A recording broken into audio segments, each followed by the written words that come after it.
I'm a proud, I don't want to say a graduate of ICNA Relief. I'm a student of ICNA Relief. Alhamdulillah. ICNA Relief is my heart and soul. ICNA Relief contributed to making me who I am today as a person. I owe this organization so much, so much.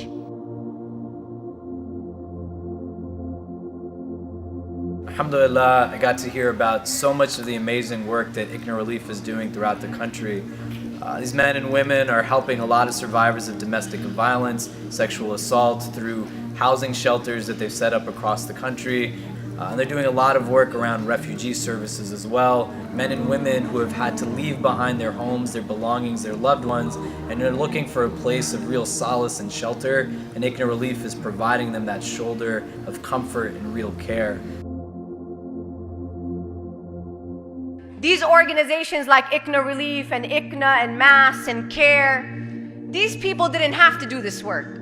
They could have done small businesses, they could have all been doctors and pharmacists, they could have went to work in corporate America. Many of them are trilingual, many of them have multiple degrees, but they chose to sacrifice all of that to build the Muslim infrastructure of our community. People don't know us. People don't know us. People have never seen anything from us.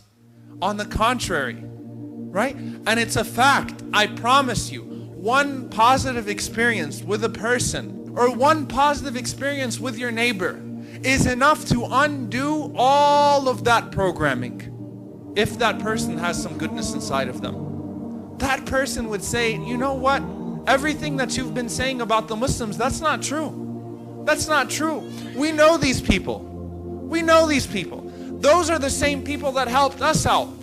Those were the people who came to us and offered us shelter and offered us food. No, we're not going to let them go. We're not going to allow you to target them. This is the type of work that's going to win the hearts of people. When we contribute to our society in a positive way, people will not stand for the Islamophobia. It goes hand in hand.